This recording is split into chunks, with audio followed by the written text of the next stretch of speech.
Hey guys!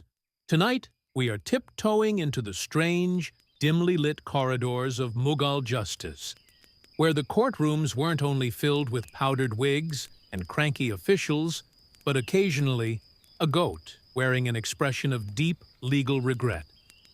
Yes, you heard that right.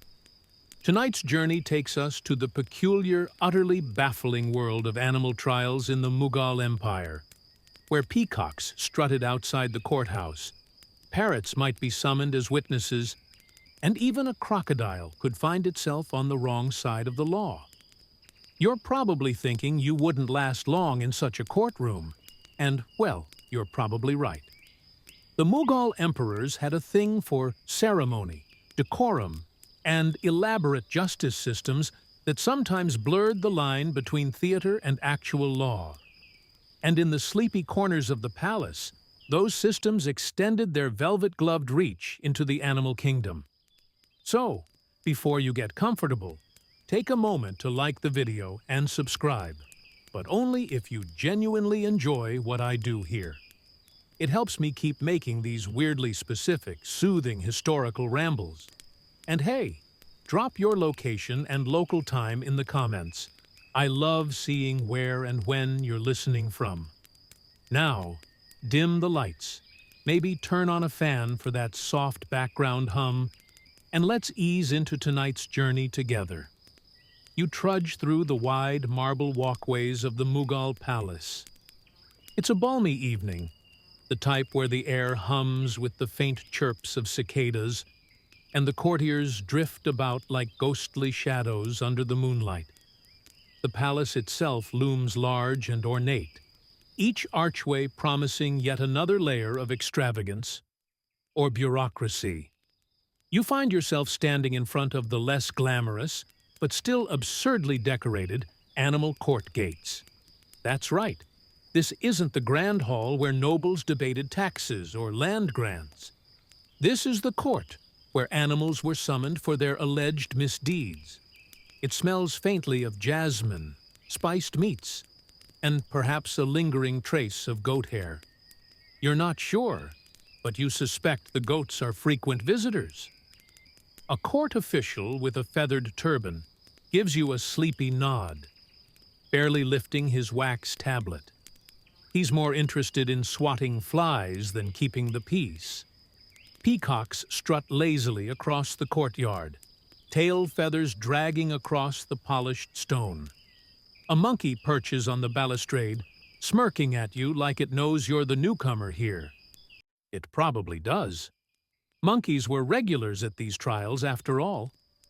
In the Mughal Empire, justice wasn't only about humans behaving badly. It was about keeping the animal kingdom in check, too. Or at least appearing to. The Mughal Empire, under rulers like Akbar and Jahangir, was a place of obsessive organization. They recorded everything: court proceedings, market prices, how many mangoes were sent to the emperor's kitchens that week, and yes, the occasional lawsuit involving a chicken accused of property damage. Historians still argue whether these animal trials were symbolic gestures to impress the crowd, elaborate rituals meant to teach moral lessons, or, more likely, a bit of both. The Mughals loved blending theater with administration, and sometimes the lines between the two got blurry. As you step inside the animal court, you see rows of tiny stools, scrolls stacked precariously on every table, and, of course, the defendants. A row of goats munching on weeds they aren't supposed to munch. A cat licking its paws nonchalantly, as if the entire proceeding is beneath it. And in the center, the judge, a human one, you assume, wearing a rather over-the-top robe embroidered with tiny elephants. You overhear a conversation between two scribes debating the legal distinction between incidental nibbling and premeditated crop theft. The debate is heated, yet sleepily paced, as though they've argued this exact point 100 times before. Your seat is hard and unforgiving, much like Mughal justice. You shift awkwardly as the first case begins.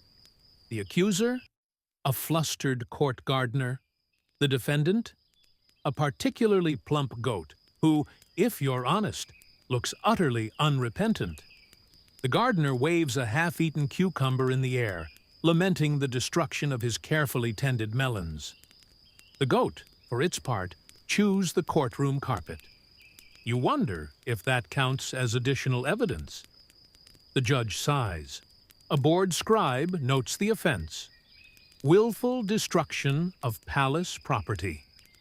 There is talk of imposing a fine on the goat's owner, though the goat is treated, at least formally, as the primary offender.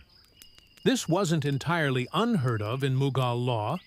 Animals could, in theory, be punished, but someone, usually the owner, paid the price. Sometimes, though, animals faced ceremonial punishments all their own.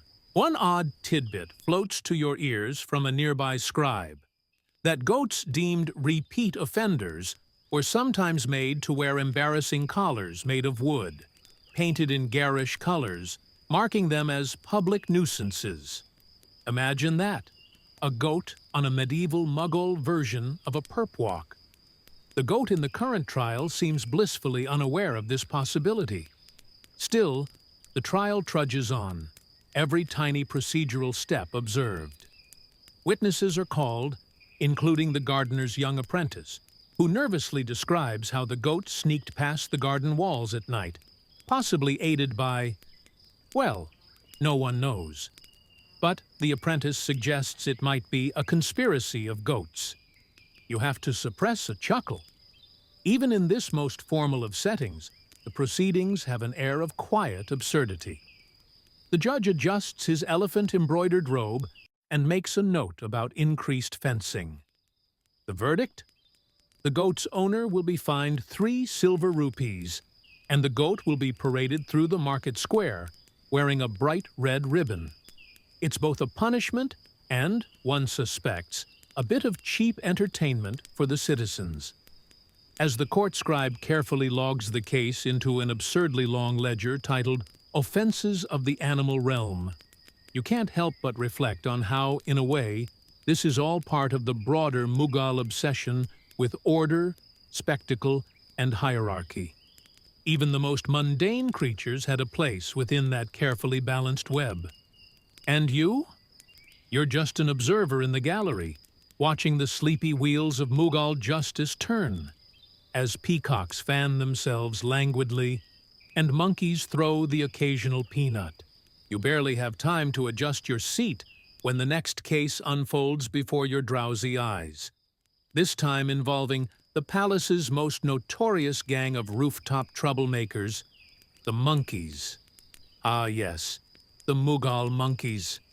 If the goats were the courtroom regulars, the monkeys were the celebrities.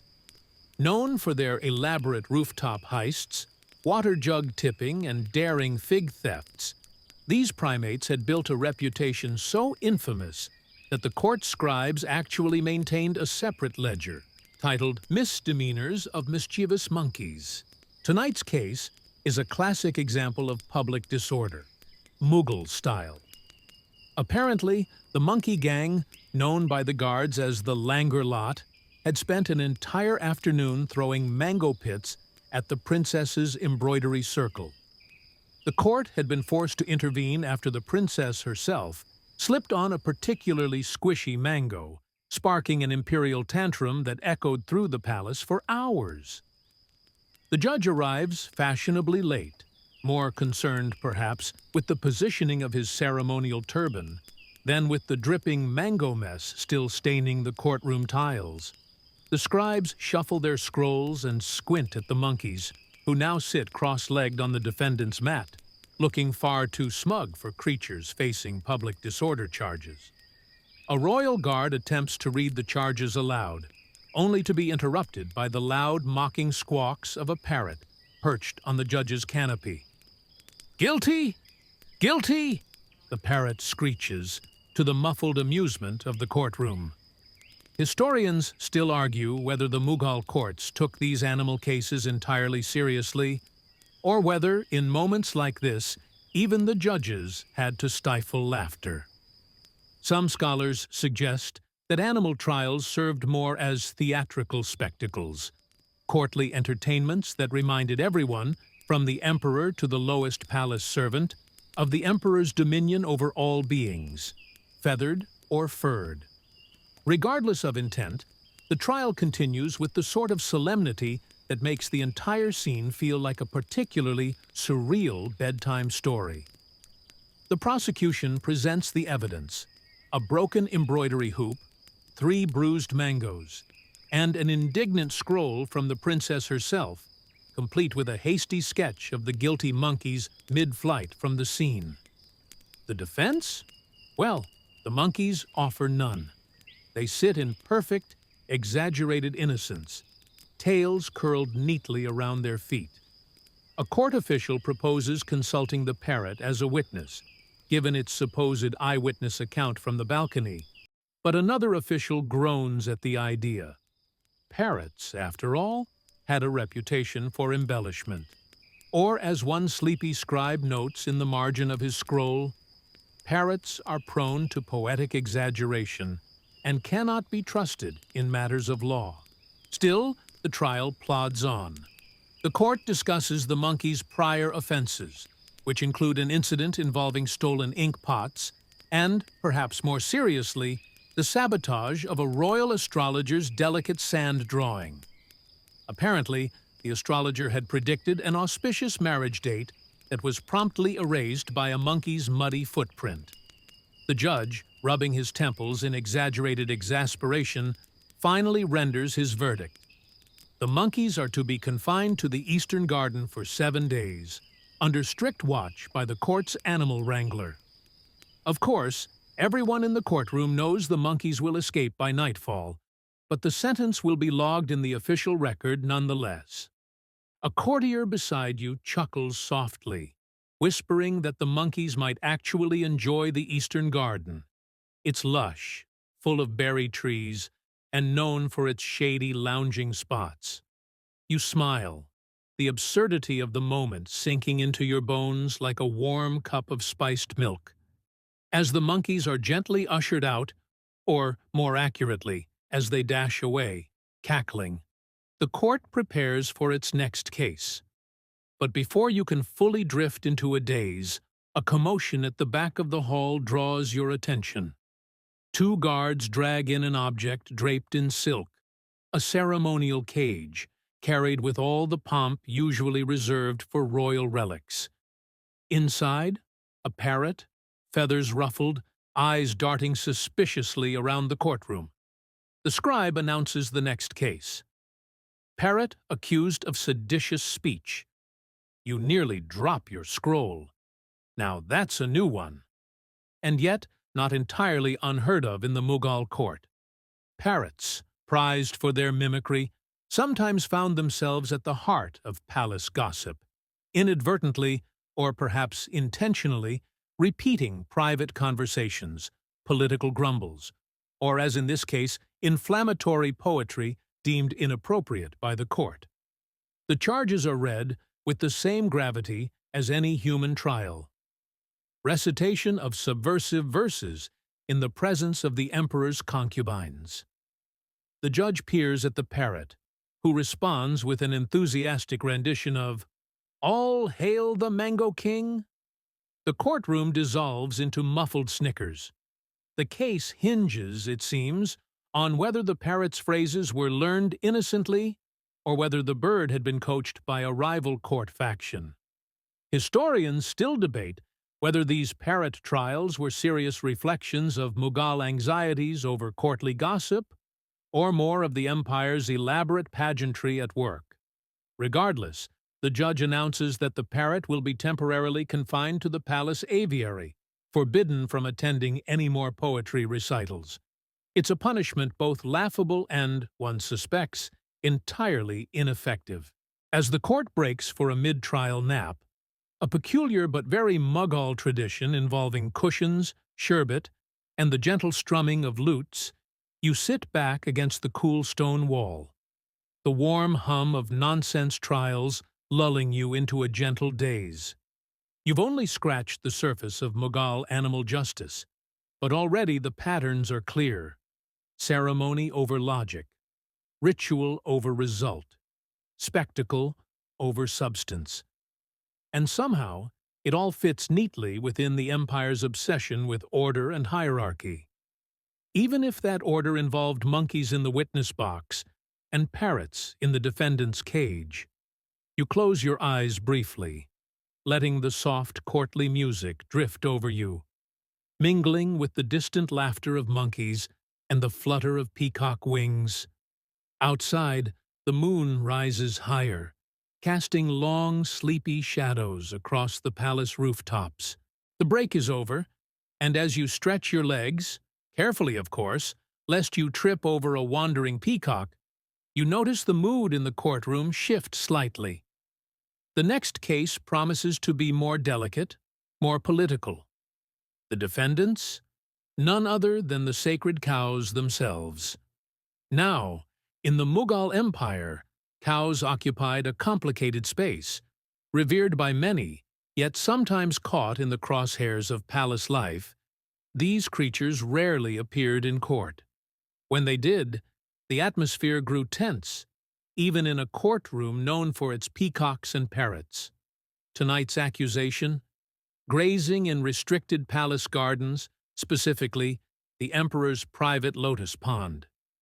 Witnesses allege the cows caused chaos by stepping on delicate water lilies and contaminating the sacred fish pools.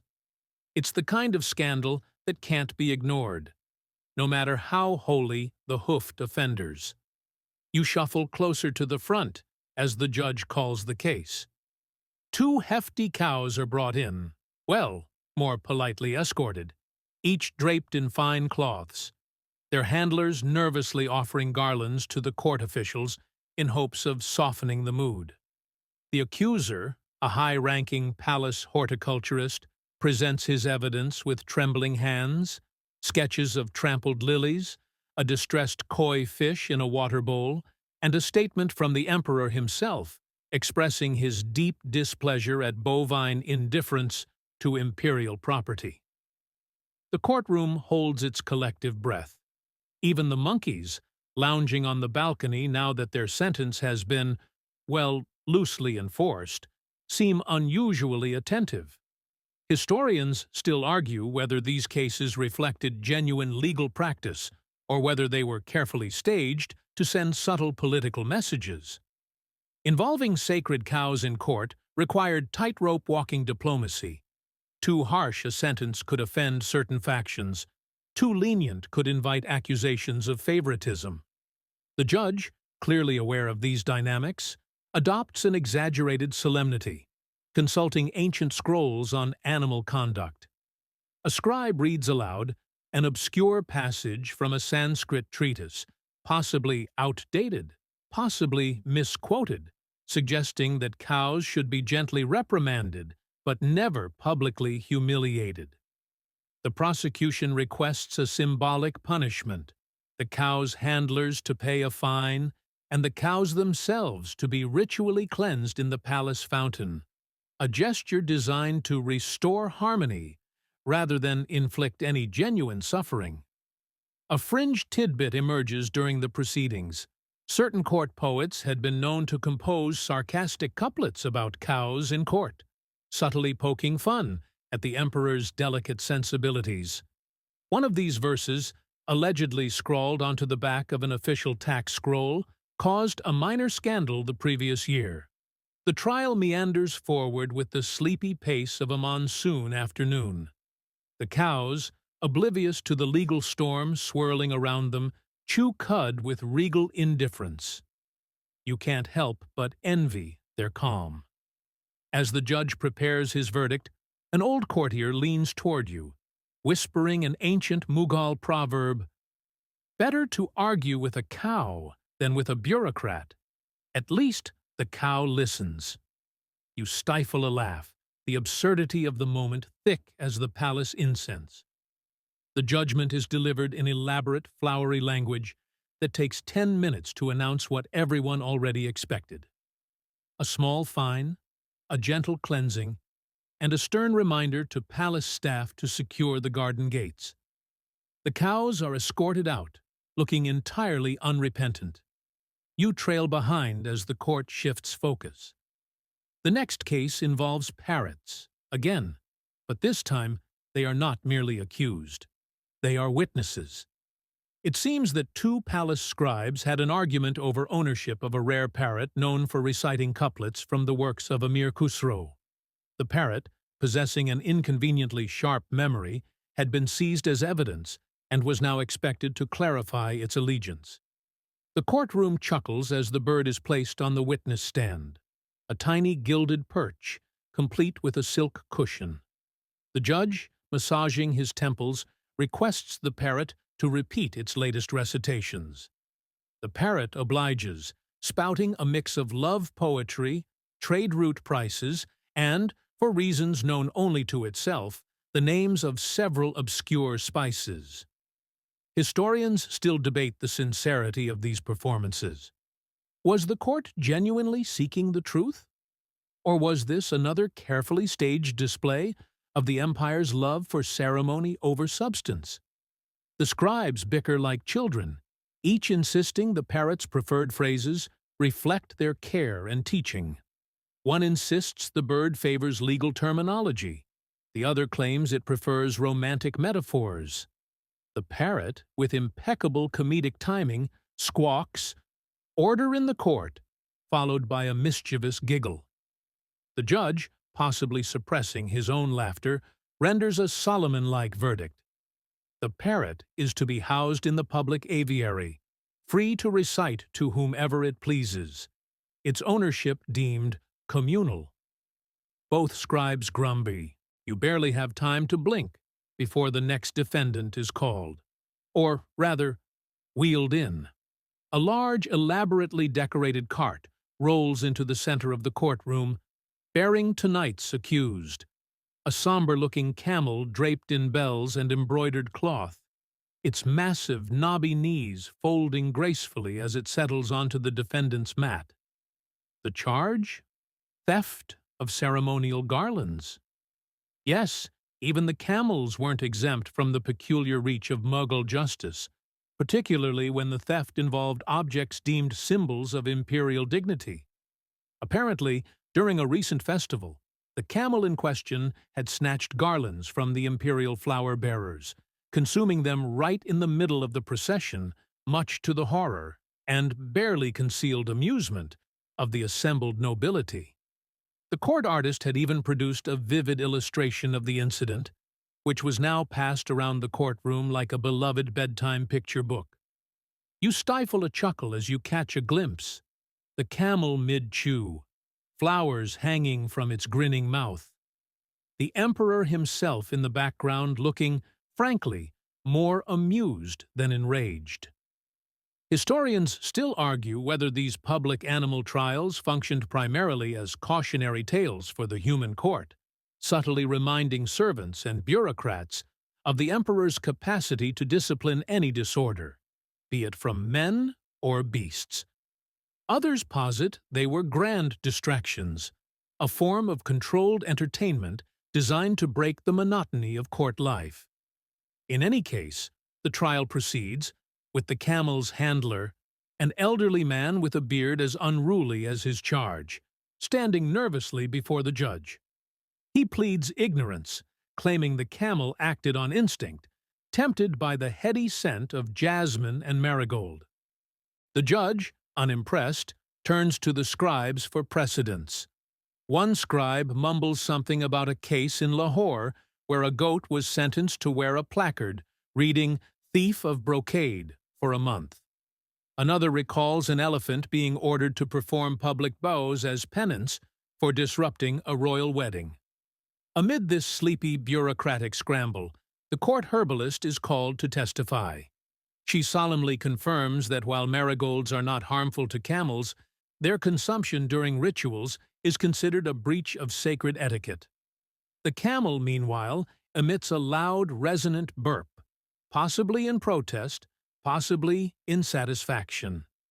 Fringe tidbit: Mughal palaces employed a special caste of flower keepers, whose sole duty was to guard ceremonial garlands from such incidents.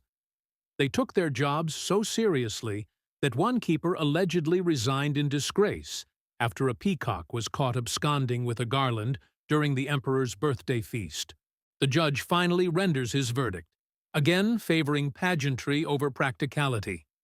The camel is to parade through the palace courtyard adorned in mock garlands made of faded paper flowers, a gentle humiliation that is more theatrical than punitive. The sentence is met with subdued giggles from the younger courtiers, who sketch caricatures of the camel in the margins of their scrolls.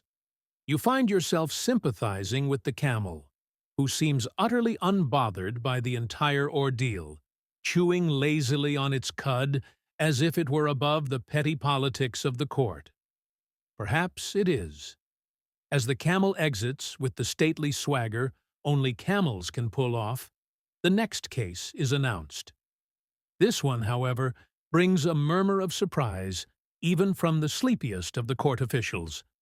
Tonight's defendant is no ordinary animal. It's an entire troop of palace cats. Accused of what, you ask? Forming an illegal feline guild. You shake your head, blinking slowly. Yes, you heard right. According to the allegations, the cats of the Mughal palace had grown unusually organized, forming what palace servants whispered was an underground network, sharing fish, controlling access to certain storerooms, and, worst of all, allegedly accepting bribes of milk in exchange for favors. The court astrologer, called as an expert witness, why him, you wonder drowsily, testifies that the cat's unusual behavior coincides with an alignment of Venus and Saturn, a combination known, apparently, for sparking feline ambition. Historians still argue whether this was genuine astrology or a clever ploy to make the entire situation feel more cosmic and less ridiculous. The cats themselves are, of course, nowhere to be found, having presumably received advance notice of their summons. Instead, the court appoints a surrogate, a frazzled palace cook tasked with representing the accused, much to his visible horror. The trial becomes less a court proceeding and more an impromptu debate over the place of cats in Mughal society. Some courtiers argue the cats have served faithfully for generations, protecting the grain stores and palace kitchens from rodents. Others grumble that the cats have grown too bold, strutting through the banquet halls as if they owned the place. You can't help but smile at the sheer absurdity of it all, imagining a clandestine feline council meeting by moonlight, passing tiny scrolls back and forth with their paws. As the debate drones on, a fringe tidbit surfaces. During Emperor Akbar's reign, a royal decree was issued granting the palace cats a daily ration of milk, an early example of what might be considered animal welfare. Perhaps, you muse, the cats simply saw this as their historical right to unionize. Finally, the judge, his patience clearly fraying, declares a compromise sentence. The cats are to be granted continued access to the kitchens, but any cat caught demanding extra fish will be subject to ritual scolding by the head cook, a punishment that, as everyone knows, is entirely symbolic and thoroughly ineffective. The courtroom sighs in collective relief, the trial's end greeted with the soft padding of feline paws slipping back into the shadows. You stretch, the heady warmth of the courtroom mingling with the lingering scent of sandalwood and fish stew. Despite the theatrics, there's something comforting about the predictability of it all. In the Mughal animal courts, justice always finds a way to meander toward the least disruptive conclusion. As the court prepares for its next absurd chapter, you settle back against your cushion, eyelids heavy, mind wandering lazily over scenes of camels in garlands and cats in imaginary councils. The night is still young in the Mughal palace, and the parade of peculiar punishments is far from over. You blink slowly, the flicker of oil lamps casting long shadows across the richly tiled courtroom floor. The next defendant is being announced, and this time the accused brings a scent with it, a pungent, musky odor that has even the most seasoned courtiers discreetly covering their noses with silk handkerchiefs. It's a skunk. Yes, skunks were not native to Mughal India, but thanks to the ever-curious habits of the empire's traders and collectors, the emperor's menagerie now included at least 2 of these stripe-backed creatures. And tonight, one of them is accused of offensive excretions in proximity to noble guests. You can't help but smile at the charge.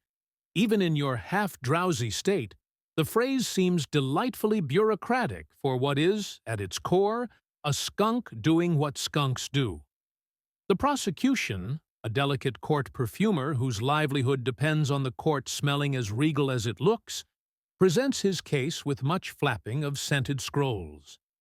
He details how the accused skunk had, during a private feast in the moonlit gardens, sprayed an entire delegation of Persian dignitaries, forcing them to retreat into the lotus ponds and causing what he dramatically calls an olfactory diplomatic incident.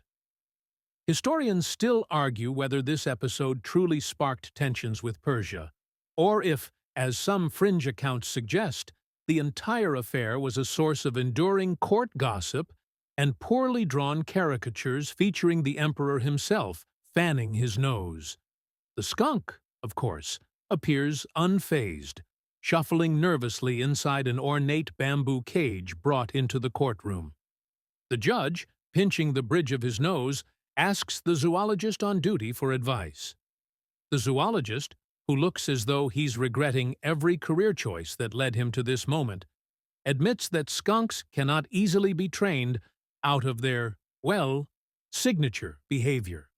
He adds, almost as an afterthought, that some Native American tribes used skunks as a form of pest control, a tidbit which seems to confuse more than impress the court. The prosecution, however, demands symbolic justice. The skunk should be made to wear a bell, warning others of its approach.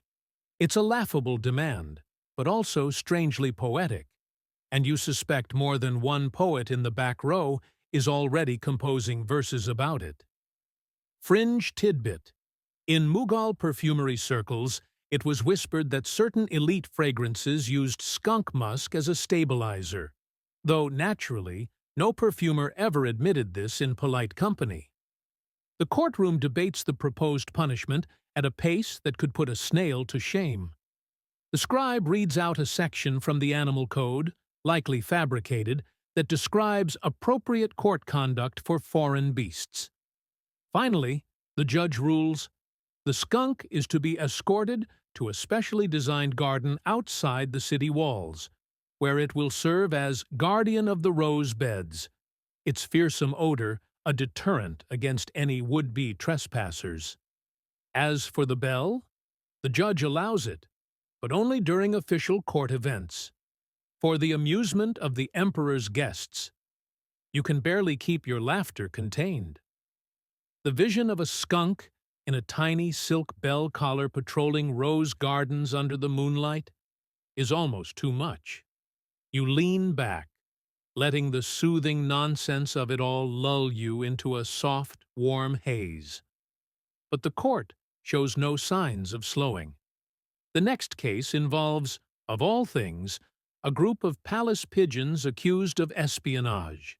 The charge is delivered with the gravity usually reserved for human treason trials. According to the palace guards, several of the pigeons had been spotted carrying messages tied to their legs. Messages that, upon inspection, contained suspicious codes. One message, you learn, read only, "Green mango at noon," which, admittedly, sounds more like a snack request than a covert message. Historians still argue whether this reflects real Mughal concerns about espionage via animals, or whether, as some fringe court humorists claimed, it was a case of paranoid officials seeing plots in pigeon droppings. The pigeons themselves are, of course, silent.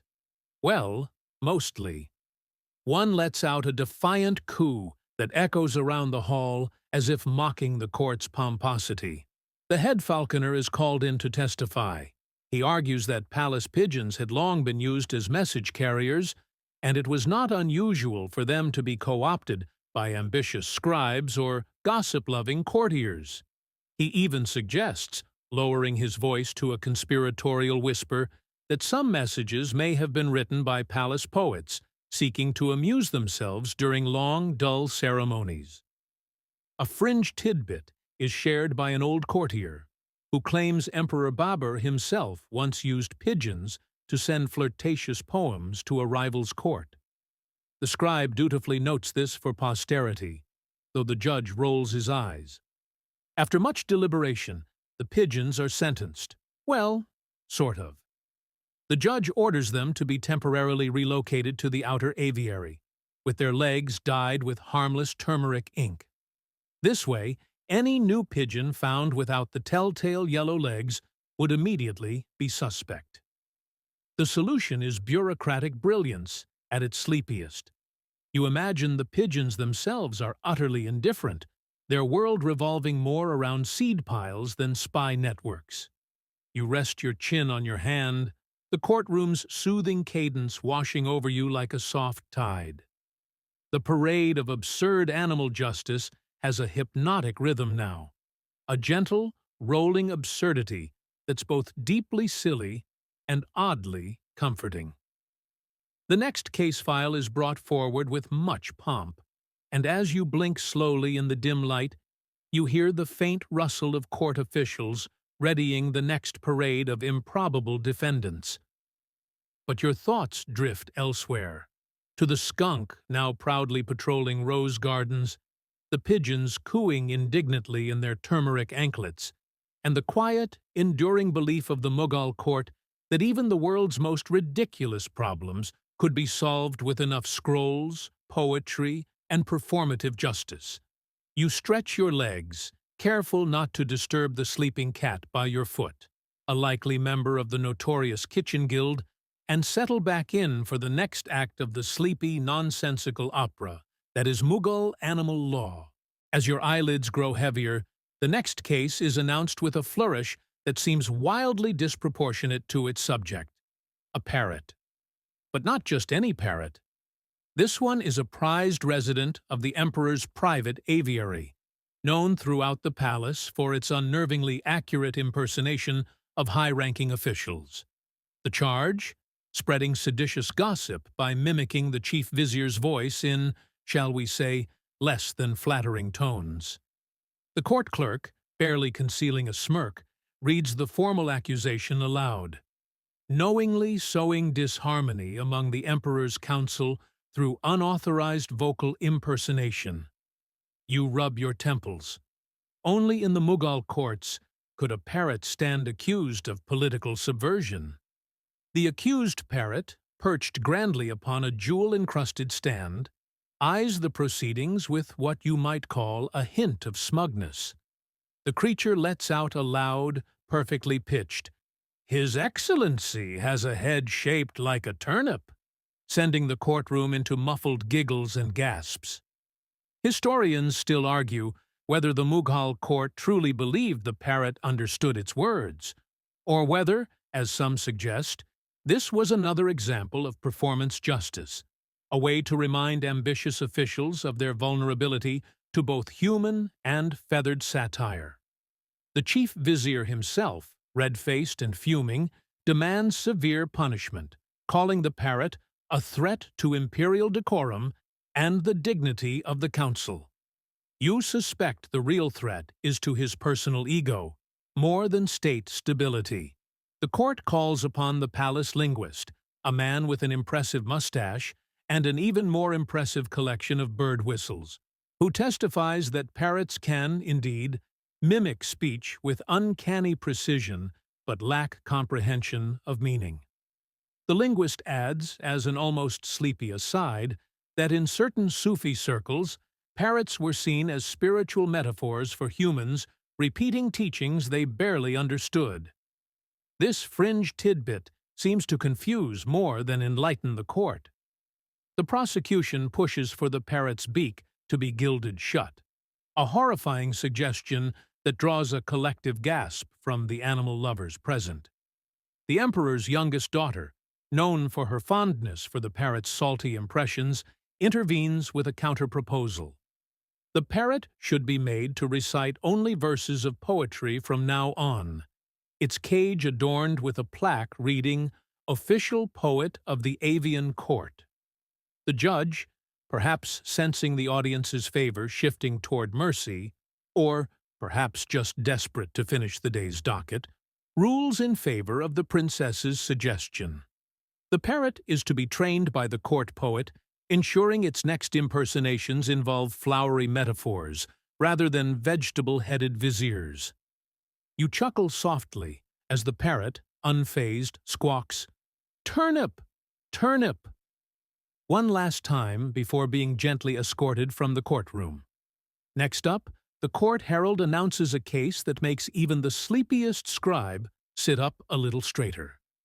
The defendant: a squad of royal monkeys. Their crime? Raiding the imperial kitchens and absconding with a ceremonial pudding. You blink. Yes, ceremonial pudding theft.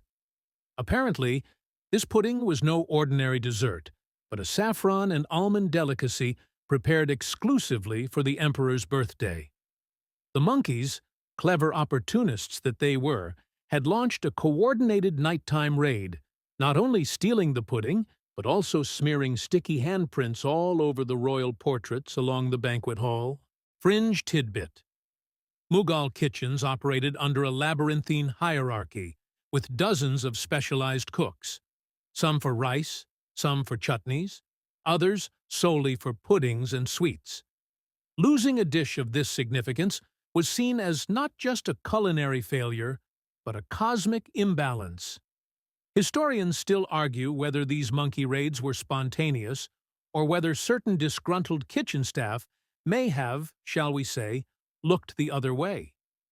The monkeys, of course, are nowhere to be found, but the court insists on proceeding with the trial in absentia, a not uncommon practice in Mughal animal courts when the accused proved elusive. The cook responsible for the pudding, a trembling man named Abdul, stands in as the witness for the crime. He tearfully describes how he found the empty pudding vessel discarded on the palace roof, the monkeys dancing triumphantly in the moonlight, their faces smeared with saffron. The courtroom listens with the solemnity of a council debating matters of state. The astrologer is once again summoned, this time to explain whether the pudding's theft might portend misfortune for the empire. He consults his star charts and, after much humming and eyebrow twitching, declares that pudding theft is an omen of unexpected laughter, though he cautions that it might also encourage rebellion if left unpunished. The judge, stroking his beard, announces a compromise. Since the monkeys cannot be directly punished, the court will stage a symbolic trial. An effigy of a monkey will be constructed from dates and almonds, and publicly scolded during the next court gathering. Furthermore, extra guards will be posted at the kitchen entrances, and all puddings will henceforth be kept under lock and key. A fringe tidbit emerges from the shadows of the courtroom. It's whispered that the emperor himself found the whole incident hilarious and requested the court painter create an illustration of the monkey's pudding heist, which still hangs in the lesser-known corridor of the palace archives. You can almost picture it now, a gang of irreverent monkeys hoisting the pudding aloft like victorious bandits. The courtroom settles into a satisfied hush, the absurdity of the trial somehow soothing in its predictability. You yawn, the warmth of the candlelight mingling with the subtle scent of cardamom drifting from the kitchens, where, no doubt, the cooks are now guarding their puddings as if they were imperial relics. Before you can drift entirely into sleep, the next case is called. And this one, you're told, involves an aquatic defendant, a palace fish accused of gluttony. You can only shake your head and smile as the imperial scribes shuffle their scrolls and prepare for yet another chapter in this endless parade of peculiar punishments.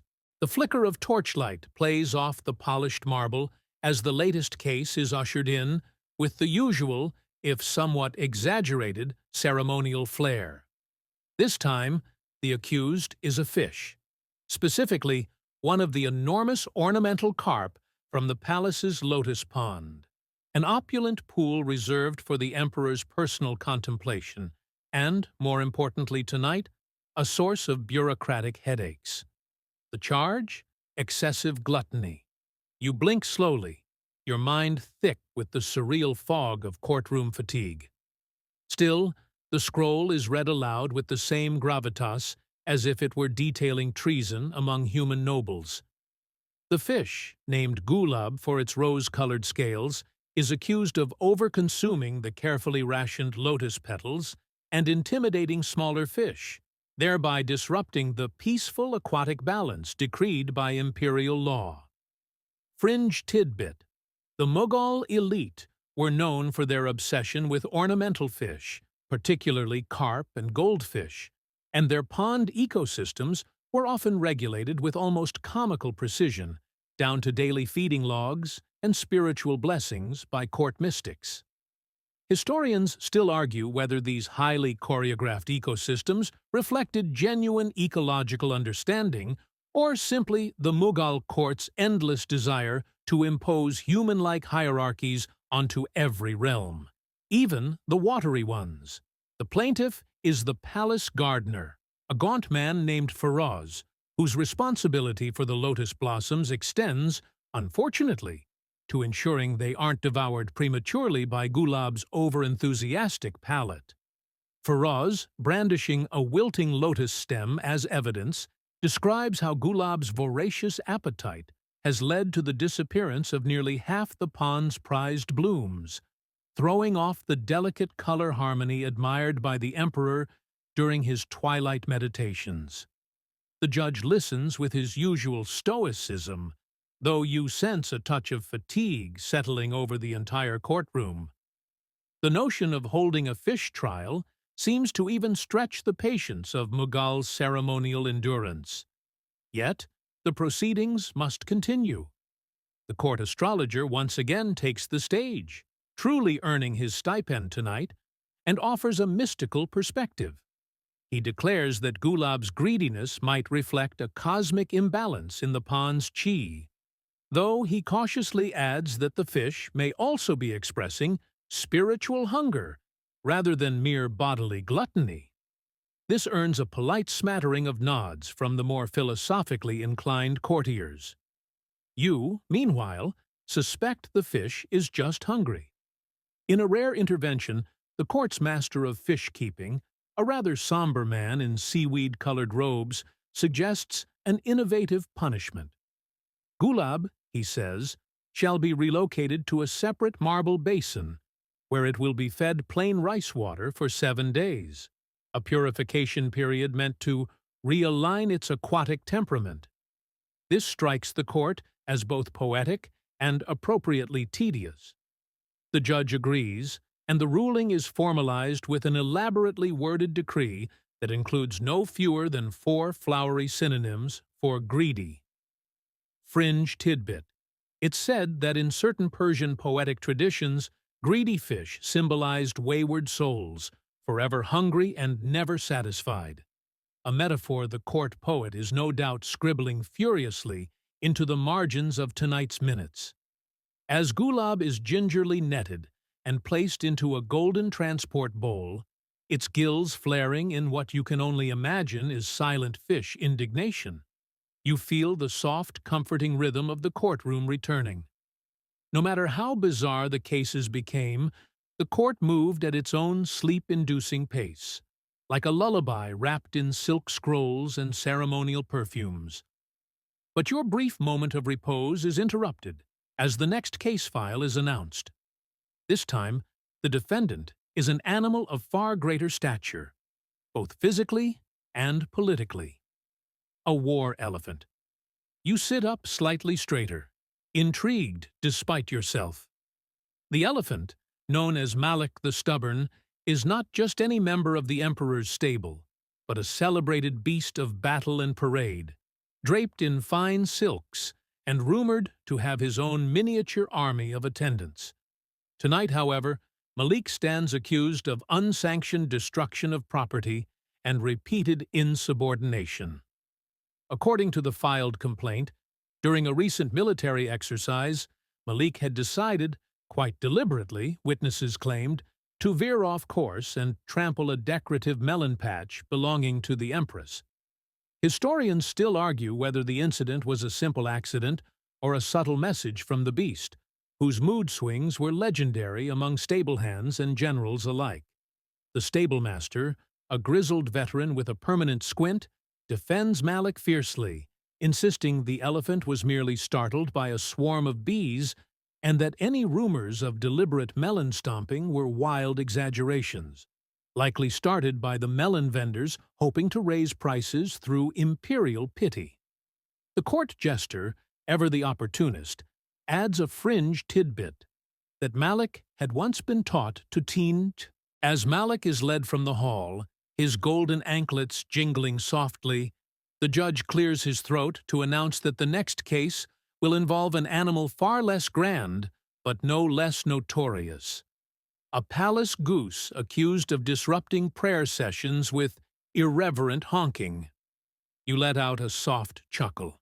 Of course, there would be a goose trial, and as the court scribe unrolls yet another scroll of accusations, you settle deeper into the plush cushions, ready to drift along with the absurd current of animal mischief and human ritual. The next case is one that feels almost too absurd to be true. Yet here you are, eyes heavy with the promise of sleep, watching as the imperial herald steps forward with an entirely new scroll. This time the charge is simple and somehow ridiculous in its specificity: irreverent honking during sacred prayer sessions. The accused? A goose named Ganga, owned by the imperial cook, who is, for reasons unknown, terribly fond of this bird. As the herald reads the accusation aloud, you can't help but wonder how, in this most sacred of courts, a goose can possibly be brought to trial. The audience shifts restlessly, unsure whether to be appalled, amused, or intrigued. The charge itself sounds straightforward enough. During the emperor's weekly prayer sessions in the private chamber, Ganga would consistently interrupt the solemn recitations with loud, unseemly honks, throwing the ritual into chaos. A truly dissonant sound amid the otherwise harmonious chanting of the palace priests.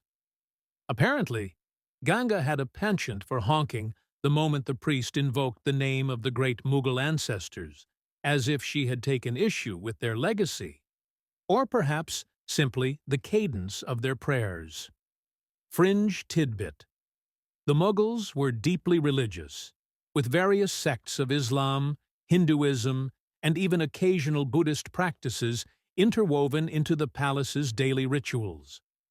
The emperor, an increasingly private man in his later years, would often withdraw into these prayer chambers to seek solace and spiritual guidance from his advisors. Historians still argue over the role of animals in the court's spiritual life, with some suggesting that animals, like Ganga, were thought to have a direct connection to the divine and could interrupt rituals when they felt something was amiss. You can't help but wonder if the goose was simply trying to correct what it found lacking in the emperor's quiet worship. The accused goose stands in the dock, its feathers impeccably groomed and eyes darting between the human faces around it. You suspect the bird has no idea why it is here, but Ganga seems as self-assured as ever, waddling back and forth as though leading a parade, her beak pointed triumphantly toward the back of the room. The cook, a plump man named Raj, stands next to the goose in his defense. His argument is heartfelt. He insists that Ganga's honking is not intentional, but merely a manifestation of her exuberance at the emperor's presence. "It's the divine call of nature," Raj exclaims, raising his hands in supplication. The courtroom remains still as a stone. The court's chief priest, who looks about as pleased as a man about to be interrupted mid-sermon, leans forward and mutters something about distracted worship and the need for sanctity in the holy space. He adds with a long sigh that this was not the first time a palace animal had disturbed a religious event. The judge, who you are starting to realize might actually enjoy these cases more than he lets on, gives a slow nod. Perhaps he too finds some strange comfort in these odd, low-stakes moments of court life.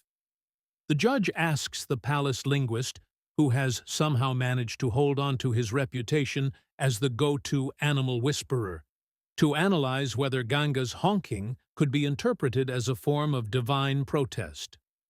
The linguist, always a character who speaks with the utmost seriousness about the most absurd things, stands, adjusting his oversized spectacles, and declares, "The honks, though loud, lack any discernible meaning." However, I would argue that Ganga, being an animal of superior intellect, is merely expressing disapproval of the human tendency to overcomplicate spirituality. A low murmur ripples through the courtroom. The emperor's chief advisor, ever the pragmatist, suggests that perhaps a more practical solution might be found. Could the goose be moved to another part of the palace during prayer? The court agrees that such a measure would be the most sensible, though the humor of the situation is not lost on anyone present. The judge, after a few moments of contemplation, pronounces the verdict. Ganga shall be relocated to a quiet garden area, far from the emperor's prayer chamber, where she can honk to her heart's content. The idea of a goose in the palace gardens honking freely while the emperor prays in peace seems almost poetic, a quiet resolution to an almost ridiculous problem. The next case is one that feels almost too absurd to be true. Yet here you are, eyes heavy with the promise of sleep, watching as the imperial herald steps forward with an entirely new scroll. This time the charge is simple and somehow ridiculous in its specificity: irreverent honking during sacred prayer sessions. The accused? A goose named Ganga, owned by the imperial cook, who is, for reasons unknown, terribly fond of this bird. As the herald reads the accusation aloud, you can't help but wonder how, in this most sacred of courts, a goose can possibly be brought to trial. The audience shifts restlessly, unsure whether to be appalled, amused, or intrigued. The charge itself sounds straightforward enough. During the emperor's weekly prayer sessions in the private chamber, Ganga would consistently interrupt the solemn recitations with loud, unseemly honks, throwing the ritual into chaos. A truly dissonant sound amid the otherwise harmonious chanting of the palace priests. Apparently, Ganga had a penchant for honking the moment the priest invoked the name of the great Mughal ancestors, as if she had taken issue with their legacy, or perhaps simply the cadence of their prayers. Fringe tidbit. The Mughals were deeply religious, with various sects of Islam, Hinduism, and even occasional Buddhist practices interwoven into the palace's daily rituals. The emperor, an increasingly private man in his later years, would often withdraw into these prayer chambers to seek solace and spiritual guidance from his advisors. Historians still argue over the role of animals in the court's spiritual life, with some suggesting that animals, like Ganga, were thought to have a direct connection to the divine and could interrupt rituals when they felt something was amiss. You can't help but wonder if the goose was simply trying to correct what it found lacking in the emperor's quiet worship. The accused goose stands in the dock, its feathers impeccably groomed and eyes darting between the human faces around it. You suspect the bird has no idea why it is here, but Ganga seems as self-assured as ever, waddling back and forth as though leading a parade, her beak pointed triumphantly toward the back of the room. The cook, a plump man named Raj, stands next to the goose in his defense. His argument is heartfelt. He insists that Ganga's honking is not intentional, but merely a manifestation of her exuberance at the emperor's presence. "It's the divine call of nature," Raj exclaims, raising his hands in supplication. The courtroom remains still as a stone. The court's chief priest, who looks about as pleased as a man about to be interrupted mid-sermon, leans forward and mutters something about distracted worship and the need for sanctity in the holy space. He adds with a long sigh that this was not the first time a palace animal had disturbed a religious event. The judge, who you are starting to realize might actually enjoy these cases more than he lets on, gives a slow nod. Perhaps he too finds some strange comfort in these odd, low-stakes moments of court life. The judge asks the palace linguist, who has somehow managed to hold on to his reputation as the go-to animal whisperer, to analyze whether Ganga's honking could be interpreted as a form of divine protest. The linguist, always a character who speaks with the utmost seriousness about the most absurd things, stands, adjusting his oversized spectacles, and declares, "The honks, though loud, lack any discernible meaning. However, I would argue that Ganga, being an animal of superior intellect, is merely expressing disapproval of the human tendency to overcomplicate spirituality." A low murmur ripples through the courtroom. The emperor's chief advisor, ever the pragmatist, suggests that perhaps a more practical solution might be found. Could the goose be moved to another part of the palace during prayer? The court agrees that such a measure would be the most sensible, though the humor of the situation is not lost on anyone present.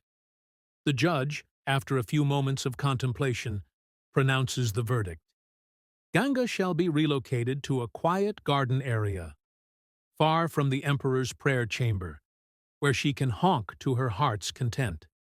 The idea of a goose in the palace gardens honking freely while the emperor prays in peace seems almost poetic, a quiet resolution to an almost ridiculous problem.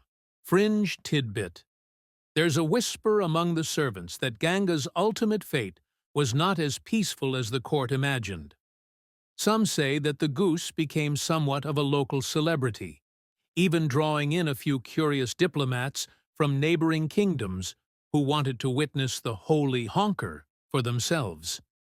Ganga, it is said, grew rather fond of the attention and even took to following the emperor around the gardens, although never again during his prayers.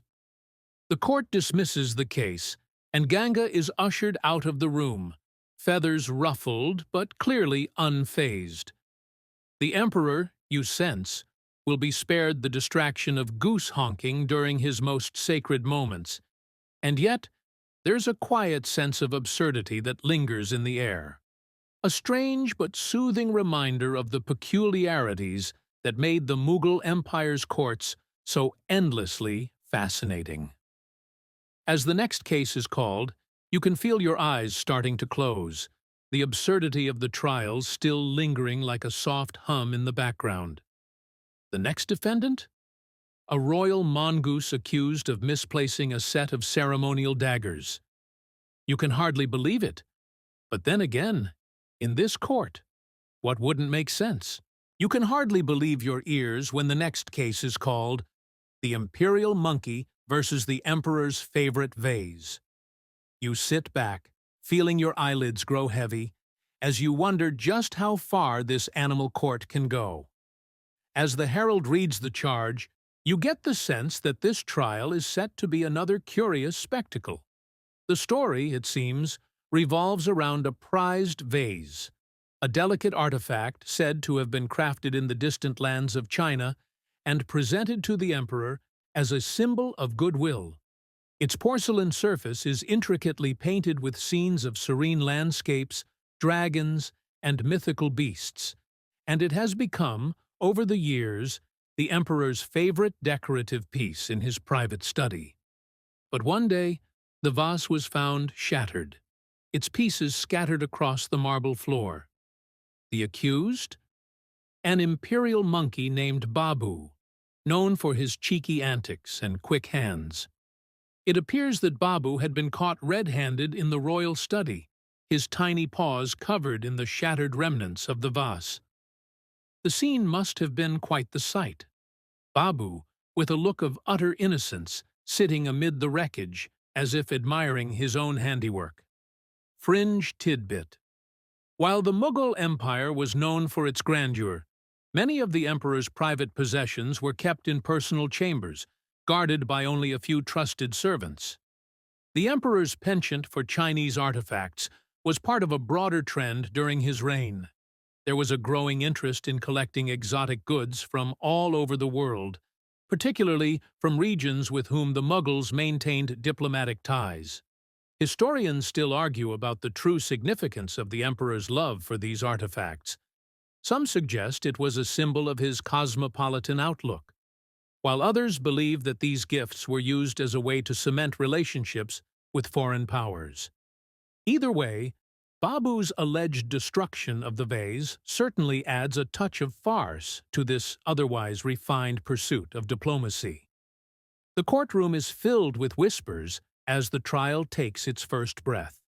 The accused, Babu, stands before the court, seemingly unaware of the seriousness of the matter. He tilts his head from side to side, scratching behind his ears, as if he is simply enjoying the attention. There's a certain charm to his demeanor, one that makes it difficult to truly believe he could have intentionally destroyed such a precious object. The defense, as you might expect, is swift and unrelenting. A royal servant named Karim steps forward, his face flushed with the effort of maintaining a serious expression. He argues that Babu had been playing near the vase when he was startled by a loud noise from outside the window.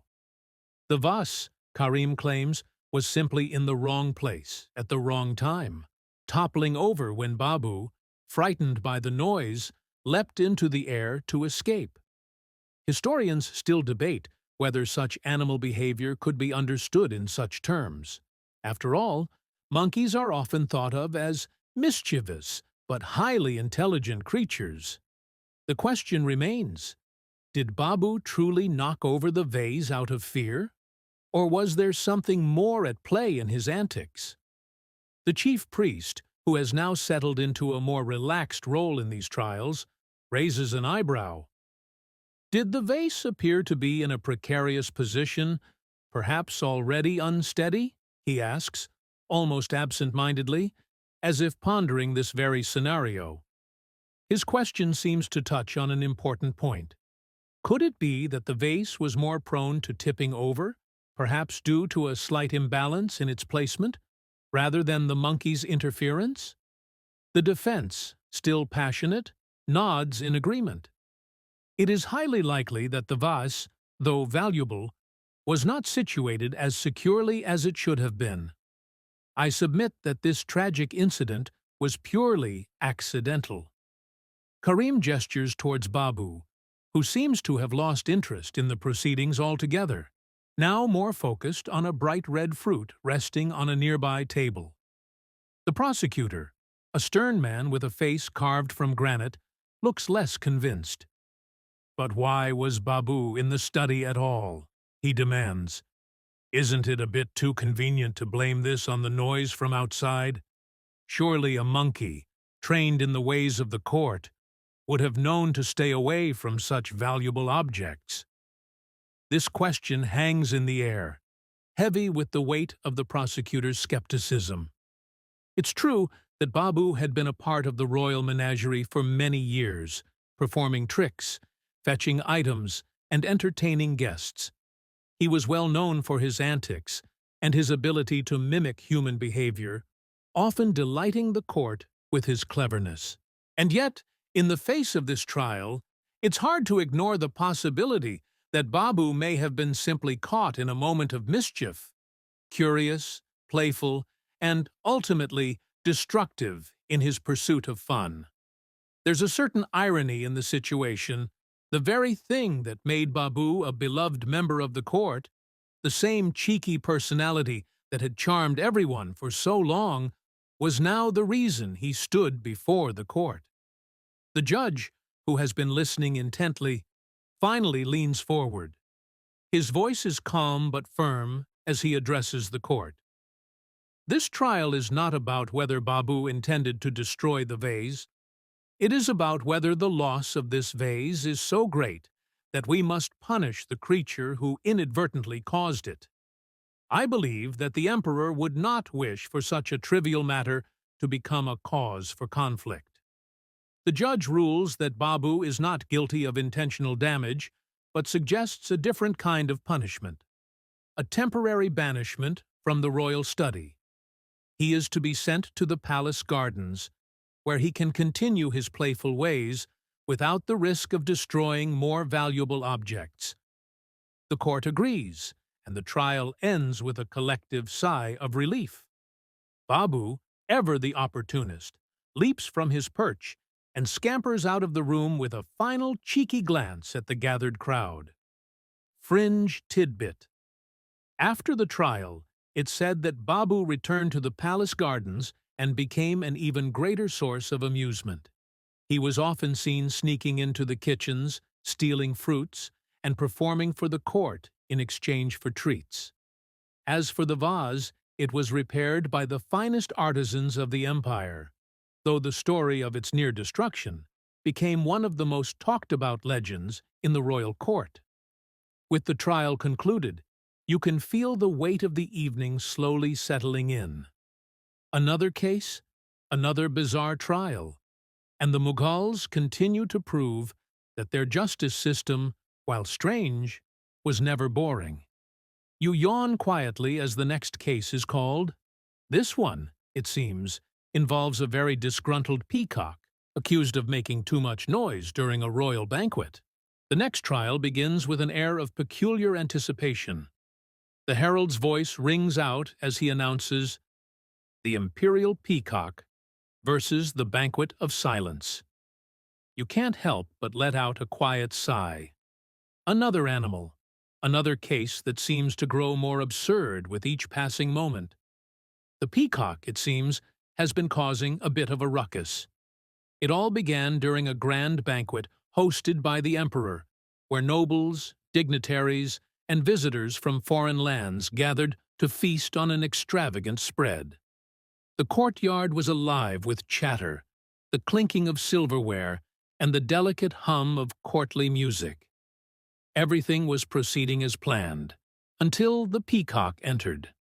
It was a majestic creature, no doubt, with feathers that shimmered in iridescent shades of blue and green. But the problem lay in the peacock's booming call, a loud, shrill cry that could be heard across the entire banquet hall. Its timing couldn't have been worse. Just as the emperor was preparing to offer a toast to the assembled guests, the peacock's voice shattered the delicate atmosphere, ringing out across the courtyard. Fringe tidbit. The Mughal court, famous for its lavish banquets, was a place where sound played an important role in setting the mood. Musicians would carefully choose instruments, and the arrangement of seating was done to create an atmosphere of both grandeur and refinement. The peacock, on the other hand, was often considered a symbol of beauty, grace, and even royalty, thanks to its associations with the goddess Saraswati. However, it seems that on this particular night, the peacock's vocal talents were more a source of annoyance than admiration. Historians still debate whether the peacock's call was truly disruptive enough to warrant a trial, or if it was simply a matter of one unfortunate bird choosing the wrong time to be its loudest. Perhaps the emperor's taste for quiet, serene banquets had simply collided with the natural behavior of this magnificent animal. The emperor, who was known for his love of decorum, could not let this disruption slide without consequence. The peacock was promptly seized and brought before the court. As you look at the creature, its elegant feathers ruffled from the commotion, you wonder how an animal so regal could find itself caught in such a petty dispute. The defense, naturally, is swift. A court servant named Naresh steps forward. his face apologetic but determined. "Sire," he begins, "the peacock did not intend to disrupt the banquet. It is simply the nature of these magnificent creatures to make noise, particularly when they feel threatened or when they are displaying themselves in front of others." Historians still argue about the motivations of the peacock. Was it really trying to show off for the guests? Or was it perhaps frightened by the loud conversations and clattering silverware? Some suggest that the bird's loud cries were simply a result of the excitement of being surrounded by so many people, while others believe it was a display of territorial dominance. The prosecutor, a particularly sharp-tongued member of the court, retorts, "It is not the noise itself that is the issue, but the timing. The emperor's toast was about to begin, and this creature, this symbol of beauty, has managed to ruin the moment with a cacophony of sound." As the prosecutor speaks, you feel the tension in the room build. The emperor's face remains inscrutable, though you can tell by the furrowed brow that he's not entirely pleased by the interruption.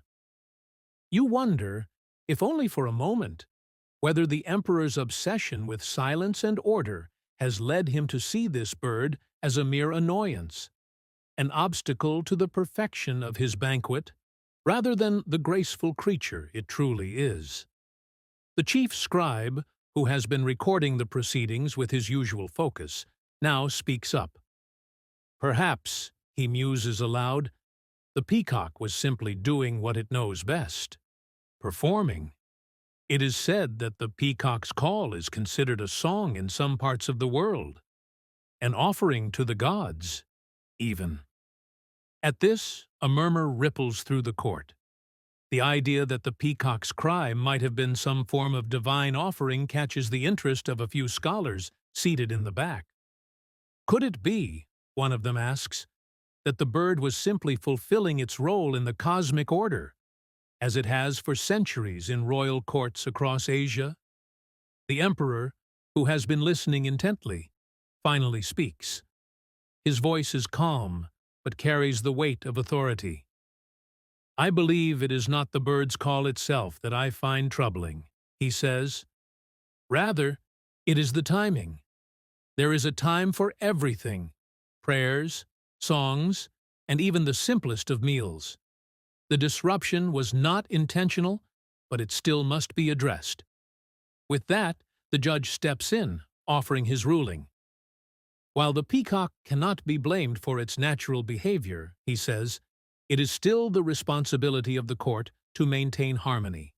I hereby rule that the peacock will be temporarily relocated to the palace gardens, where it can continue its calls at a more appropriate time." The crowd seems to nod in agreement.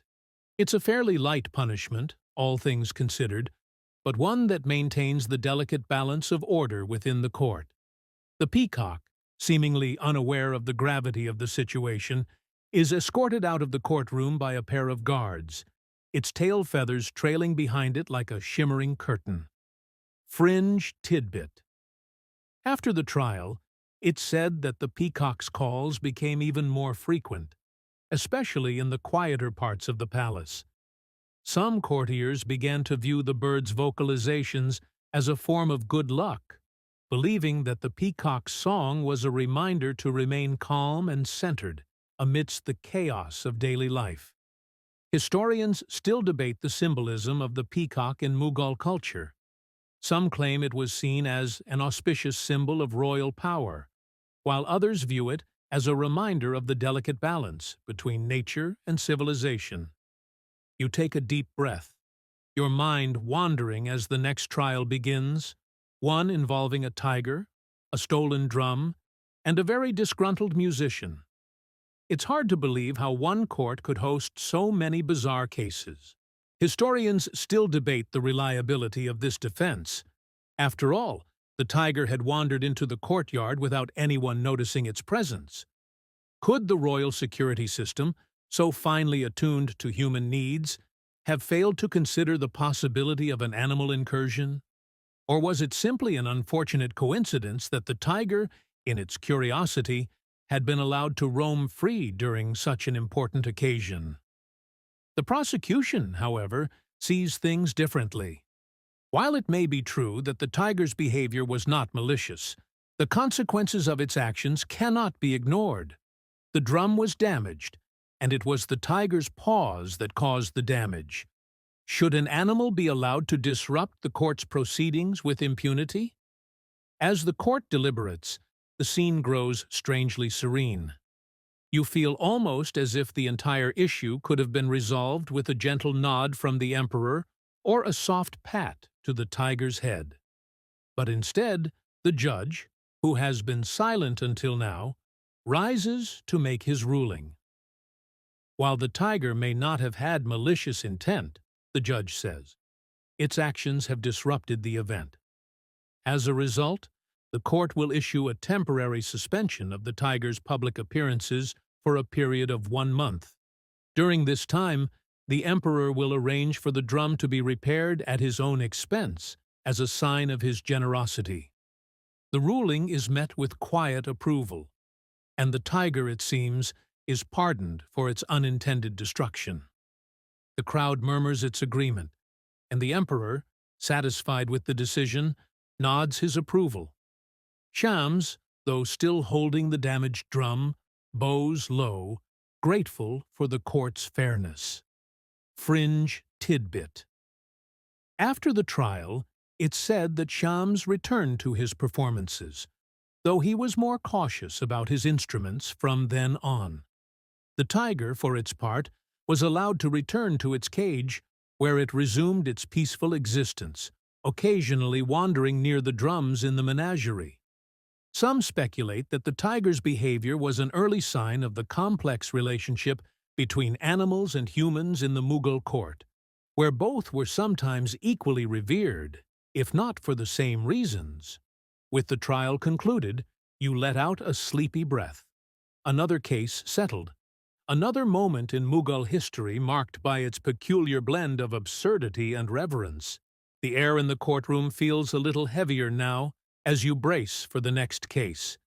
You can already hear the murmurs of the court as the herald steps forward with the next announcement. The imperial parrot versus the Sultan of Silence. You can't help but chuckle at the absurdity of it all. Another animal, another trial, and this time, the issue is nothing less than a parrot's incessant talking. The parrot in question, named Chandu, was a beloved member of the emperor's menagerie. Known for its vivid green feathers and the sharp, almost human-like quality of its voice, Chandu had become something of a royal companion. The emperor, who had a great fondness for all things exotic, took particular delight in Chandu's ability to mimic the words of the courtiers. But it wasn't just the emperor who adored the bird. Many in the court had grown accustomed to its antics, and Chandu's voice had become a fixture of daily life in the palace. Fringe tidbit. The Mughal emperors were known for their love of animals, especially birds. Many of the court's birds, including parrots, were trained to mimic human speech, and their ability to repeat phrases often earned them a special place in the emperor's inner circle. Chandu, however, was particularly skilled, and some say that he could imitate the emperor's voice so perfectly that even the most seasoned courtiers would mistake him for their ruler. But not everyone in the court was as fond of Chandu's chatter. A certain nobleman, a man by the name of Sultan Mirza, had become increasingly irritated by the parrot's constant talking. Mirza, a man known for his quiet demeanor and reserved nature, had grown tired of hearing the parrot mimic the voices of his fellow courtiers. At first, it was amusing, even charming, but soon the constant barrage of mimicked speech began to wear on his nerves. It wasn't just the sound, it was the fact that Chandu seemed to always know exactly when to repeat a conversation, even mimicking Sultan Mirza's own private words. Historians still debate the exact nature of Sultan Mirza's irritation. Was it the parrot's mimicry of his own voice that irked him? Or was it simply the fact that he could never have a private conversation without Chandu's voice echoing through the halls. Some suggest that Mirza was a man who cherished his silence, and that the parrot's incessant chatter was a direct affront to his peace of mind.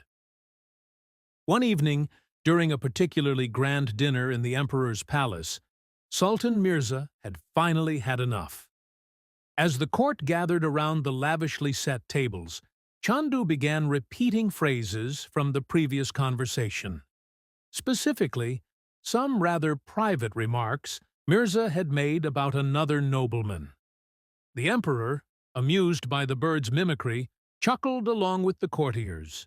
But Mirza's face grew darker with each repetition. In a fit of frustration, Sultan Mirza stood up abruptly, his chair scraping loudly against the marble floor. The entire room fell silent as he approached Chandu's perch. "Enough!" he shouted, his voice ringing out across the hall. "You have no business repeating my words." The parrot, undeterred, tilted its head and gave a soft squawk, as if to say, "Why not?" The courtiers, stunned by the outburst, began to murmur amongst themselves. The emperor, who had been observing the scene, frowned slightly. Mirza, who was clearly agitated, stormed out of the hall, but not before casting one last glare at the parrot. Fringe tidbit. Parrots were sometimes viewed as symbols of intelligence and wit in Mughal culture. Their ability to mimic human speech was seen as a form of sophistication, and many of the nobility were known to take pride in owning particularly gifted parrots. Some believed that a parrot's cleverness was a sign of divine favor, as if the bird had been touched by the gods with the gift of speech. Historians still argue whether Sultan Mirza's outburst was a genuine moment of frustration, or if it was a calculated move designed to draw attention to his personal grievances. After all, Sultan Mirza was known for his pride, and the idea that a mere bird could repeat his private conversations was likely a blow to his dignity. The next day, Sultan Mirza filed an official complaint with the emperor, demanding that Chandu be removed from the court. His argument was simple. A bird that can repeat the words of the nobility is a threat to the privacy and honor of the court. It is not enough to laugh at it. The bird's behavior must be corrected. The emperor, though fond of Chandu, took the complaint seriously. He called for a formal trial to determine the fate of the parrot. As the trial begins, the emperor himself takes his seat on the throne, watching intently as the defense is presented by one of the royal servants, a man named Amir. Amir speaks gently, but with conviction. "Sire, Chandu is not at fault for his mimicry. He is merely repeating what he hears. To punish the bird for something that is beyond its control would be a great injustice. The parrot's gift is not a curse, but a blessing." Historians still debate the significance of the emperor's personal involvement in the case. Was he acting out of genuine concern for Chandu, or was he simply trying to avoid further discord in the court? Some believe that the emperor's decision to intervene was a reflection of his deep affection for his animals, while others suggest that he wanted to avoid a confrontation between two powerful nobles. The prosecutor, a sharp-tongued advisor named Feroz, argues the opposite. While it is true that the parrot is merely repeating what it hears, the real issue is the impact of that repetition on the court. Sultan Mirza's dignity has been harmed, and no noble should have to fear that their private words will be broadcast to all. As the debate unfolds, you find yourself growing sleepy, the rhythm of the trial lulling you into a state of relaxation. The outcome seems inevitable, though. There's no way the emperor will allow this petty dispute to escalate any further. The ruling, when it finally comes, is a compromise. Chandu will remain in the palace, but only under strict supervision. The bird's movements will be restricted, and it will no longer be allowed to repeat private conversations. In exchange, Sultan Mirza agrees to allow the parrot to continue its performances, but with a little more decorum. Fringe tidbit. After the trial, Chandu's behavior is said to have improved. No longer mimicking private conversations, the parrot's vocalizations became more theatrical, often mimicking the voices of visiting dignitaries or royal guests. The emperor, delighted by Chandu's newfound talents, made the bird the star of several state events. As the case wraps up, you can't help but wonder about the absurdity of it all. A trial to determine whether a parrot's mimicry was an infringement on privacy? It's a strange, oddly soothing example of the quirks that defined Mughal life. The murmur of voices fades, and you feel the calm settle over the courtroom once more. The herald steps forward again, the imperial scrolls now open before him. The case of the imperial ostrich and the broken vase, he announces. Another animal? You can't help but smile, the ridiculousness of it all making the case feel almost absurd. Yet, you can tell the room's attention is piqued. This particular case revolves around an incident that occurred one morning during a lavish banquet held in honor of a visiting ambassador from Persia. The emperor, known for his extravagant taste, had spared no expense in decorating the royal halls. Beautiful porcelain vases, imported from the far reaches of the empire, lined the corridors, their intricate designs showcasing the finest craftsmanship. Among these vases was one particularly prized piece, a gift from a distant Chinese dynasty. It was said to be worth more than a year's worth of the emperor's salary, and it was displayed prominently in the royal dining hall for all to admire. Now, animals weren't always kept under the strictest supervision at these events. They roamed freely, and occasionally, a visitor's exotic pet might make an appearance. On this particular day, the emperor's pet ostrich, a striking bird with jet-black feathers and a long, elegant neck, had been allowed to wander through the halls. The ostrich was a somewhat unusual pet by royal standards. Most preferred smaller birds or more docile animals, but the emperor had always liked the idea of owning something grand and out of the ordinary. Fringe tidbit. The ostrich, known for its ability to run incredibly fast, was often seen as a symbol of speed and grace in many cultures. The Mughal emperors, who were keen on showcasing their wealth and status, sometimes kept animals that were considered exotic or unusual by the standards of the time. While the ostrich's presence at royal events was largely for show, it had become a favorite among the courtiers, who admired its majestic stride. Historians still debate whether the emperor's fondness for his ostrich was more about his personal affection for the animal or a statement of imperial power. Could the emperor, in his infinite wealth, have seen the ostrich as a symbol of his dominion over both the natural world and the delicate boundaries of taste? Or was it simply a matter of the emperor's love for the unusual, the rare, and the beautiful? Regardless of the reason, the ostrich had become a fixture at royal functions, drawing gasps of admiration whenever it strode into the room. On the day of the banquet, however, things took a decidedly unexpected turn.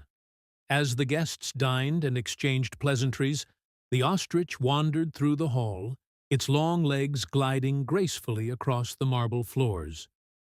For a while, it seemed as though the bird was content to simply observe the proceedings, its large, intelligent eyes darting from one guest to the next. But then, disaster struck. In a swift and unexpected movement, the ostrich bent its head toward the display of porcelain vases. One vase, in particular, caught its eye, the famed Chinese piece. Perhaps it was the gleam of the vase's delicate surface, or the unusual shape of the bird's surroundings that piqued its curiosity. Without warning, the ostrich gave a playful but powerful swipe with its beak, knocking the vase from its pedestal. The porcelain object crashed to the ground, shattering into 1,000 pieces. Fringe tidbit. Despite the emperor's preference for keeping his animals close, the Mughal court was no stranger to accidents like this. Vases and decorative objects, while often rare and precious, were not always kept behind glass. It wasn't uncommon for an accident to occur, but when the culprit was a royal pet, the matter quickly became a cause for concern. Historians still debate whether the emperor was more disappointed by the loss of the vase or the public embarrassment it caused. Could this be seen as a sign of the emperor's misplaced trust in his pet's behavior? Or was the damage simply a case of bad luck? After all, vases, no matter how beautiful, were still objects, and accidents did happen. Yet, in the imperial court, where everything had to reflect perfection, a shattered vase was far from a minor incident. The room fell silent as the emperor's eyes narrowed in frustration. The ostrich, seemingly unaware of the chaos it had caused, stood calmly amidst the wreckage, its head slightly tilted, as if considering the significance of what it had just done. The guests, however, were far less indifferent. Some gasped, others muttered under their breath, and a few even looked to the emperor for his reaction. The emperor's voice cut through the tension. "What should be done with this bird?" he asked, his tone measured but sharp. The court's advisers began to whisper among themselves, suggesting various forms of punishment for the bird, ranging from a temporary banishment from the palace to a permanent exile. But the emperor, as always, took his time. He gazed down at the ostrich, which appeared unfazed by the attention it had garnered. It was clear that the bird had not acted out of malice. It had simply been curious, as ostriches often are.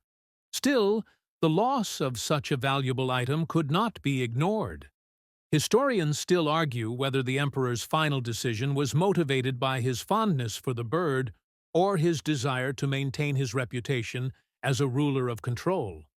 Did he feel that the ostrich's behavior was simply part of the unpredictability of nature, or did he see this as a public challenge to his authority?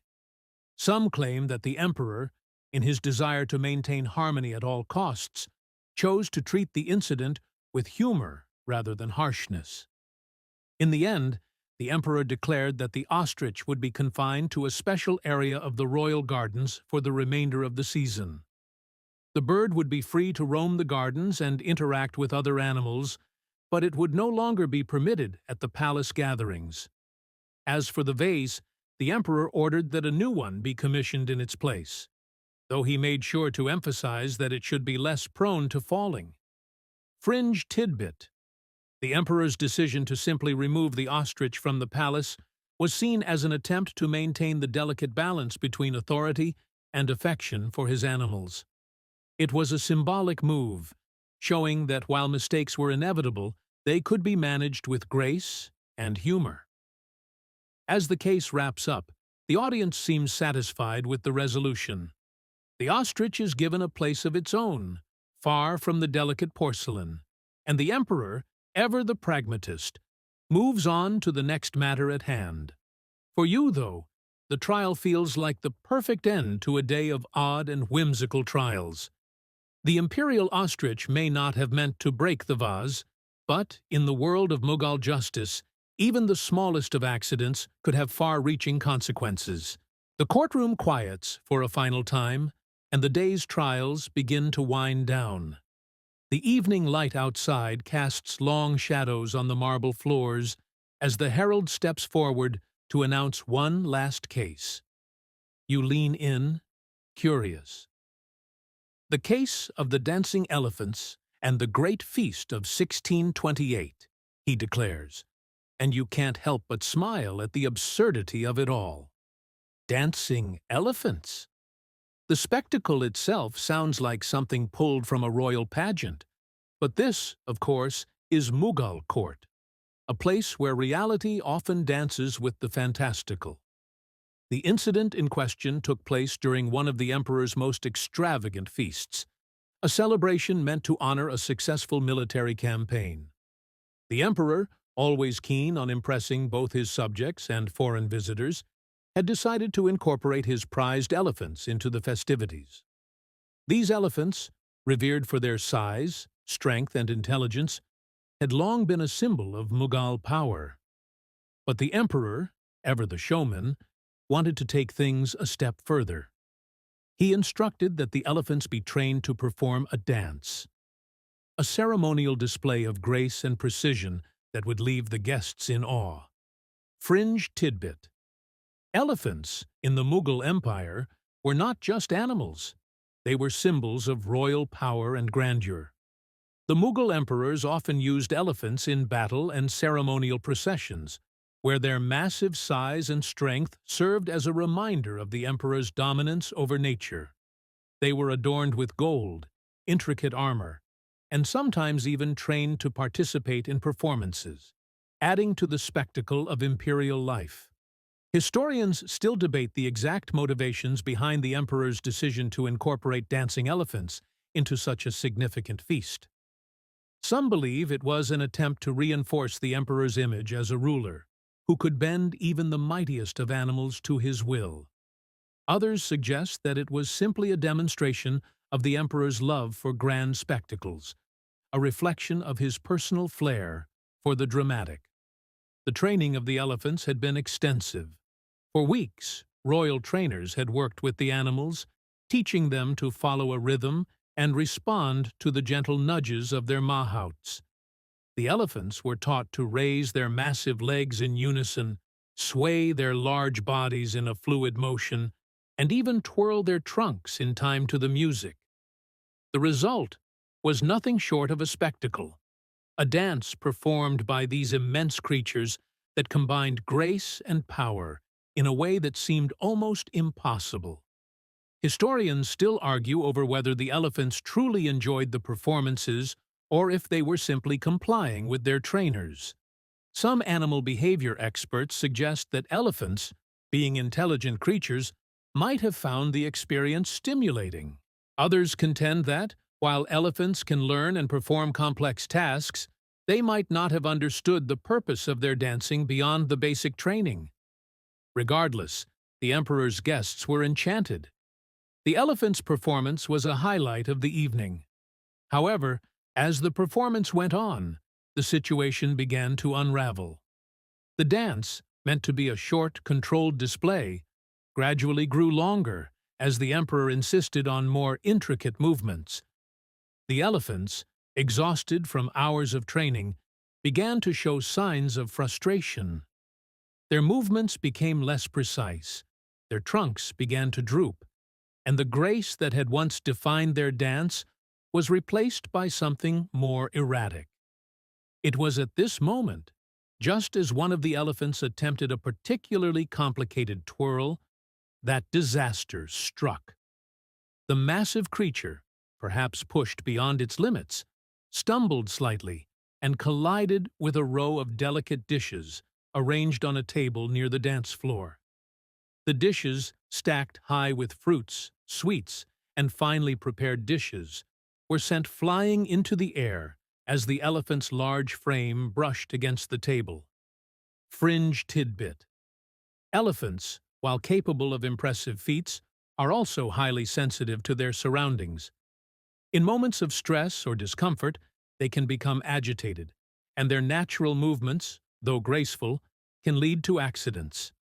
This particular elephant, known for its docile nature, had been trained meticulously for the dance, but the extended performance and the heat of the moment had clearly caused it some distress.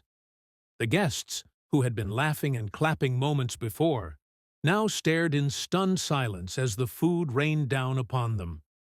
The elephant, clearly confused by the sudden chaos, let out a low trumpeting sound, causing even more commotion in the already crowded hall. In an instant, the atmosphere shifted from one of awe to one of pandemonium. Courtiers scrambled to avoid the falling food, and servants rushed to clean up the mess. The emperor, who had been sitting at the head of the table, was initially silent, his expression unreadable. He had spent countless hours ensuring that the evening would be flawless, only for it to be marred by this unforeseen accident. It's said that for a moment he simply sat there, watching the chaos unfold around him before his lips slowly curled into a small smile. To the shock of everyone in the room, he stood up and raised his hand to silence the crowd. "Let us not forget," the emperor said, his voice calm but firm, "that the elephants, like us, are not perfect. They too are capable of making mistakes. Let us show them the same understanding we would show a fellow human who stumbles." Fringe tidbit. The emperor's reaction to the chaos was somewhat unusual for the time. Rulers were typically expected to maintain control and instill discipline, but the emperor's response showed his understanding of the complexities of the natural world. It was a rare moment of compassion for both his animals and his subjects, and many courtiers later remarked on how this moment reflected the emperor's wisdom. Historians still debate whether the emperor's decision to let the elephants off the hook was a political move designed to maintain calm in the court, or whether it was an act of genuine compassion.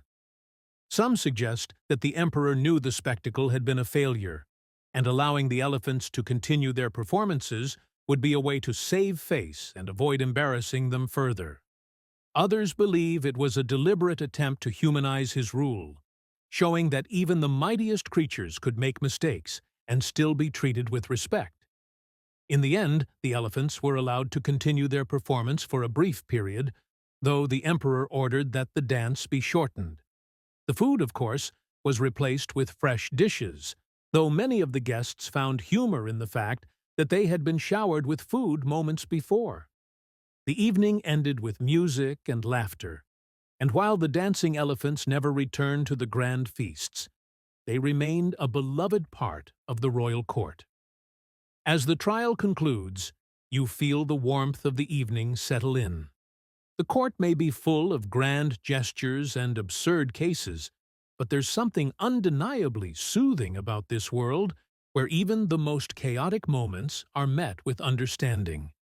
The emperor, in his wisdom, knew that sometimes it's not about perfection, it's about the grace with which you handle the unexpected.